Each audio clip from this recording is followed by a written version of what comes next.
अगं रमा, आलं माझं बाळ.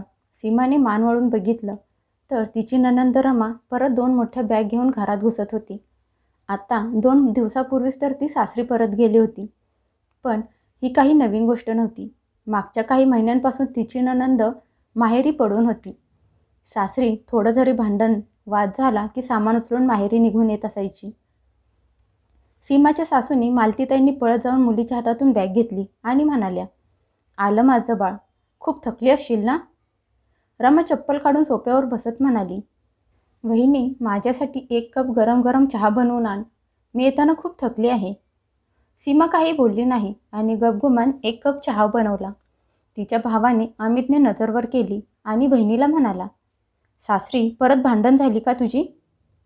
सीमा उत्तर देत म्हणाली, दादा तुला काय करायचं आहे? मी माझ्या आईच्या घरी आले आहे, कुणाच्या घरी पाहुणे बनून नाही. तिचं बोलणं ऐकून आम्ही शांत बसला. सीमाने चहा आणून समोर ठेवला. रमाने एक घोट घेतला आणि म्हणाली, वहिनी यात साखर थोडी कमी आहे. मला कसा चहा आवडतो हे तुला अजूनपर्यंत समजलं नाही का? सीमाने फक्त तिच्याकडे बघितलं आणि किचनमध्ये निघून गेली. हे रोजचं नाटक होतं. रमा रोज निवांत झोपून उठायची. चहा, नाश्ता, जेवण सगळं तयार मिळत असायचं. कपडे धुतलेले मिळत असायचे आणि एवढं सगळं करून पण ती कायम तिच्या बहिणीच्या कामात चुका काढत असायची. दुपारच्या वेळी शेजारच्या काकू काहीतरी कामासाठी त्यांच्या घरी आल्या. त्यांना बघून रमा मोठ्या आवाजात म्हणाली, काकू आजकाल माझी बहिणी घराची मोठी मालकीण झाली आहे. घरात हिचेच राज्य चालते. शेजारच्या काकू हसत विचारत म्हणाल्या, हो का, छान आहे. रमा म्हणाली, अजून नाही तर काय. ती तर आईला पण आता विचारत नाही. तुम्ही लोक काही बोलत का नाही? सीमा तिथेच बसून तांदूळ निवडत होती. सगळं ऐकून पण त्यावेळी सीमा काही बोलली नाही. तिच्या सासूला मुलीची प्रत्येक गोष्ट, तिचं बोलणं बरोबर वाटत होतं. त्या पण तिच्या होला हो देत म्हणाल्या, आजकालच्या सुना अशाच असतात. सासूचे बोलणे ऐकून सीमाचे हात थांबले. तिने त्या मायालेकींकडे मान वर करून बघितलं, पण नंतर स्वतःला थांबवलं. संध्याकाळी अमित ऑफिसमधून घरी आला. तसा घरातल्या खर्चांचा हिशोब व्हायला लागला.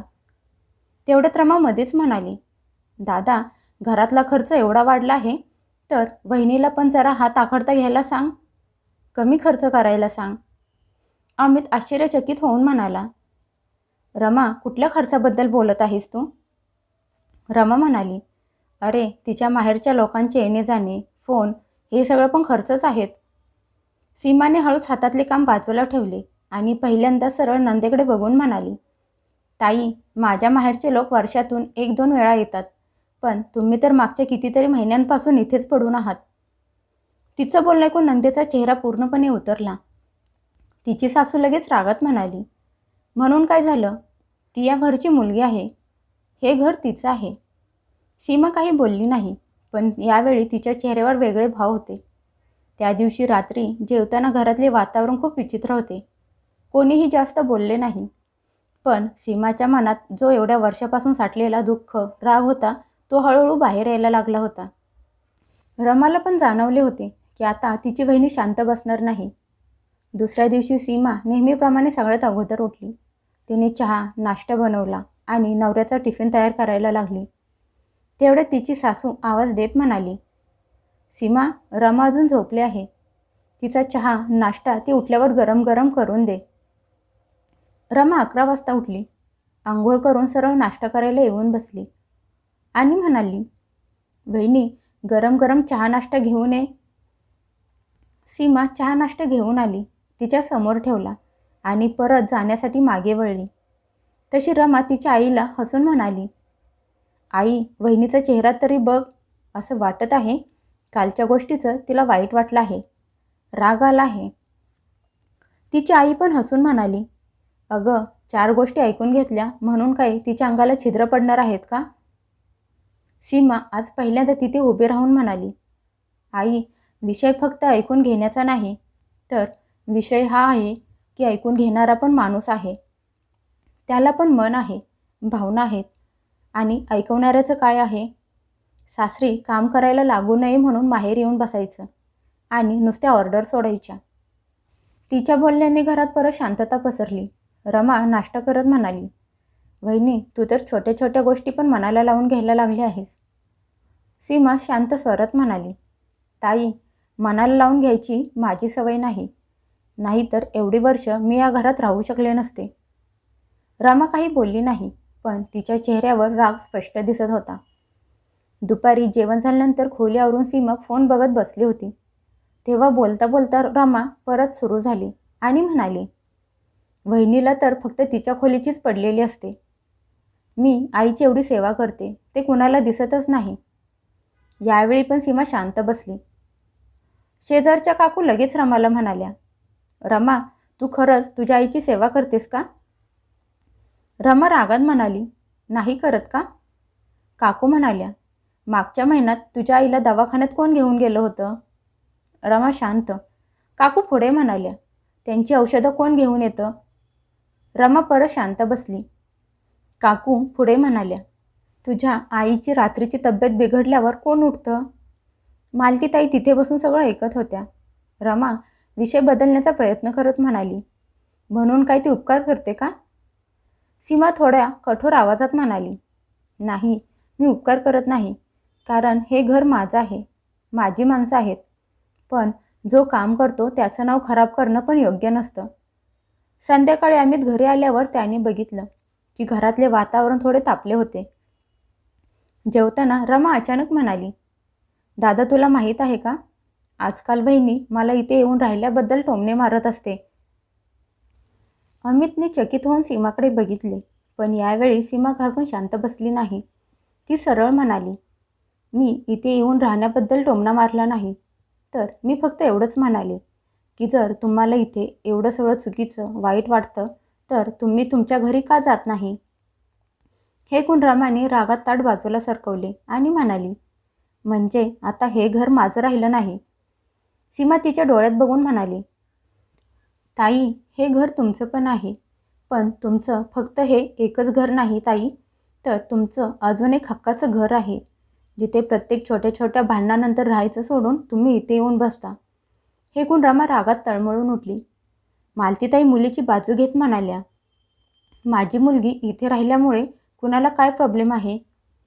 सीमा हळू आवाजात म्हणाली, प्रॉब्लेम राहिल्यामुळे नाही आई, प्रॉब्लेम त्यामुळे होतात आई, ज्यावेळी राहणारा घराला घर नाही तर स्वतःचा हक्क समजून दुसऱ्याला कमी लेखण्याचा प्रयत्न करतो, हुकूम चालवण्याचा प्रयत्न करतो.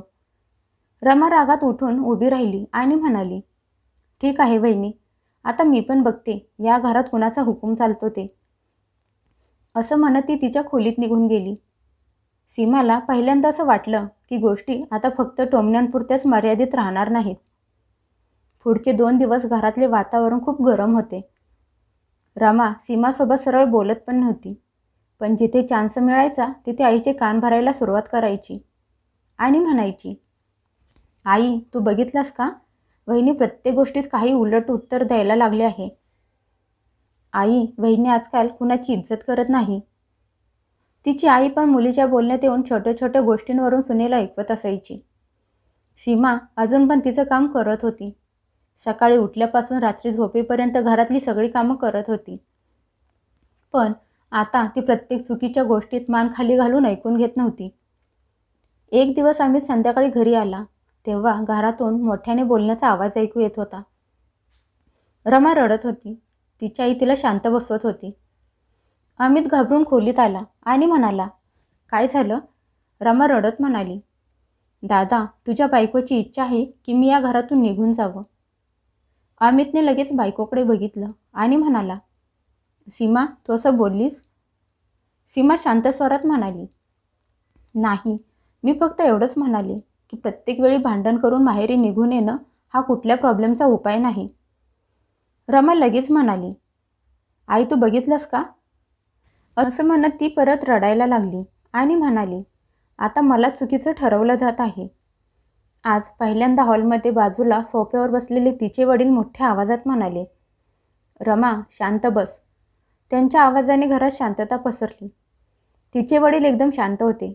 घरात खूप कमी बोलत असायचे, पण जेव्हा बोलत असायचे तेव्हा मध्ये कोणी बोलत नसायचे, फक्त ऐकून घेत असायचे. ते मुलीकडे बघून म्हणाले, रमा, मला एका गोष्टीचं उत्तर दे. तू मागच्या कितीतरी महिन्यांपासून इथे राहत आहेस. या काळात भांडण मिटवण्यासाठी काय प्रयत्न केलेस?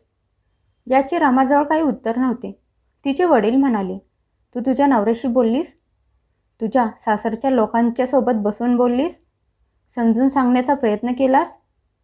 कुठल्या मोठ्या माणसाला मध्ये घालून वाद मिटवण्याचा प्रयत्न केलास? रमा अजूनही शांत बसली होती, कारण तिच्याकडे वडिलांच्या कुठल्याच प्रश्नाचे उत्तर नव्हते. तिच्या वडिलांनी मोठा श्वास घेतला आणि म्हणाले, तू यामधले काहीही केलं नाहीस, कारण तुला असं वाटलं की इथे येऊन राहणं सोपं आहे. मालतीताई मध्ये बोलत म्हणाल्या, अहो, तुम्ही प्रत्येक वेळी आपल्या मुलीलाच कसे चुकीचे ठरवत असता? त्यांचा नवरा म्हणाला, मी तिला चुकीचं ठरवत नाही, तर मी खरं आहे तेच बोलतोय. मग ते सुनेकडे बघून म्हणाले, जर या घरात कुणी घरातली जबाबदारी सगळ्यात जास्त उचलली असेल तर ते आपली सून सीमा आहे. वडिलांचे बोलणे ऐकून रमाचा चेहरा उतरला. मालतीताई पण शांत झाल्या. आज पहिल्यांदा घरात कोणीतरी उघडपणे सीमाची साथ दिली होती, तिची बाजू घेतली होती. त्या दिवशी रात्री खूप वेळ रमा खोलीत बसली होती, पण दुसऱ्या दिवशी तिने असं काही केलं ज्याची कुणाला आशासुद्धा नव्हती. दुसऱ्या दिवशी सकाळी सकाळी ती तिच्या आईला म्हणाली, आई, आता तूच निर्णय घे. एकतर या घरात मी राहीन किंवा तुझी सून राहील. मुलीचं बोलणं ऐकून मालतीताई हैराण झाल्या. किचनमध्ये सीमाने पण तिचं बोलणं ऐकलं आणि ती किचनमधून बाहेर आली. घरात रमाच्या मनातले विचार पहिल्यांदा स्पष्टपणे बाहेर आले होते. आता गोष्टी टोमणे आणि भांडण्याच्या खूप पुढे निघून गेल्या होत्या. एकीकडे मुलगी होती तर दुसरीकडे घरची सून, आणि मालतीताईंना त्या दोघीमधल्या फक्त एकीचीच निवड करायची होती. मुलीचे बोलणे ऐकून मालतीताई काही वेळ तिच्याकडे बघत बसल्या. त्यांना आशा होती की प्रत्येक वेळी सारखे घरातले लोक सीमाला शांत राहायला सांगतील आणि विषय इथेच संपेल. पण यावेळी मामला वेगळा होता. सीमा किचनच्या दारात उभी होती, पण यावेळी तिच्या चेहऱ्यावर राग नव्हता. अमित पण खोलीतून बाहेर आला आणि त्याचे वडील पण पेपर बंद करून सगळं बघत होते. रमा परत म्हणाली, आई, तू आत्ताच्या आत्ता निर्णय घे. मी रोज रोजचा माझा अपमान सहन करणार नाही. मुलीचं बोलणं ऐकून तिची आई हळूच म्हणाली, रमा, सीमा काय तुझा अपमान करत असते का? रमा 1 मिनिट शांत झाली आणि नंतर घाबरत म्हणाली, ती मला उलट उत्तर देत असते. तिची आई म्हणाली, अजून काय करते? रमा म्हणाली, ती मला चुकीचं ठरवत असते. तिची आई म्हणाली, अजून काय? यावेळी रमाजवळ बोलायला काहीच नव्हतं. मालतीताई पहिल्यांदा मुलीच्या डोळ्यात बघून म्हणाल्या, रमा, ती तुला चुकीचं ठरवत नाही, तर तू स्वतः चुकीची ठरत असतेस. त्यांचं बोलणं ऐकून सगळं घर सुन्न झालं. रमाला विश्वासच बसत नव्हता की तिची आई तिच्या विरोधात बोलली आहे. तिच्या आईचे डोळे भरून आले. त्या म्हणाल्या, मागच्या काही महिन्यांपासून मी फक्त एक आई बनून विचार करत होते. त्या सुनेकडे बघून म्हणाल्या, ज्यावेळी मी आजारी पडले होते तेव्हा रात्रभर माझ्या उशाला बसून कोण जागलं होतं? त्यावेळी तर तू आली नव्हतीस. जेव्हा घरातला खर्च वाढला होता तेव्हा कुणी न सांगता स्वतःचे खर्च कमी केले होते. जेव्हा घरात प्रत्येकाला गरज पडली होती तेव्हा कोण उभे राहिले होते? सगळ्यांना माहीत होतं या प्रश्नाचे उत्तर काय आहे. सीमा, तिची आई मोठा श्वास घेऊन मुलीकडे बघून म्हणाली, आणि रमा, तू प्रत्येक गोष्टीत फक्त आग लावत राहिलीस. आईचं बोलणं ऐकून रमाच्या डोळ्यातून पाणी यायला लागलं. ती रडत म्हणाली, आई, आता तू पण माझ्या बाजूने नाहीस. तिची आई म्हणाली, बाळा, मी तुझ्याच बाजूने आहे, पण तुझ्या चुकीच्या बाजूने नाही. हे ऐकून अमितचे वडील हसून म्हणाले, मालती, तू ही गोष्ट खूप अगोदर बोलायला हवी होतीस. मालतीताईंनी मुलीचा हात पकडला आणि म्हणाल्या, रमा, आजच तू तुझ्या घरी फोन कर, भांडण मिटवण्याचा प्रयत्न कर. बाळा, घर सोडून पळून आल्याने घर संसार वाचत नाही. आईचं बोलणं ऐकून रमा रडायला लागली. आज तिला जाणीव झाली होती की प्रत्येक वेळी समोरच्याला चुकीचं ठरवल्यामुळे माणूस स्वतः बरोबर होत नाही. संध्याकाळपर्यंत तिने तिच्या नवऱ्याला फोन केला. कितीतरी महिन्यांनी दोघं एकमेकांशी नीट बोलली होती. आठवड्यानंतर रमा तिच्या सासरी परत गेली. जाताना सीमाजवळ येऊन हळू आवाजात म्हणाली, वहिनी, कदाचित मी खरंच चुकीचे होते. सीमा फक्त एवढंच म्हणाली, ताई, घर संसार सावरण्यासाठी जेवढी ताकद लागते ना, तेवढी घर तोडताना लागत नाही. रमाचे डोळे परत भरून आले. ती गेल्यानंतर घरात खूप शांती होती. मालतीताई पण बदलल्या होत्या. आता त्या प्रत्येक गोष्टीत मुलीची आणि सुनेची तुलना करत नव्हत्या. आणि सीमा, तिला कुठला विजय मिळाला नव्हता, तर एवढ्या वर्षानंतर तिला तिच्या घरात तिची खरी जागा, इज्जत मिळाली होती आणि तिच्या नंदेचं घर तुटण्यापासून वाचले होते.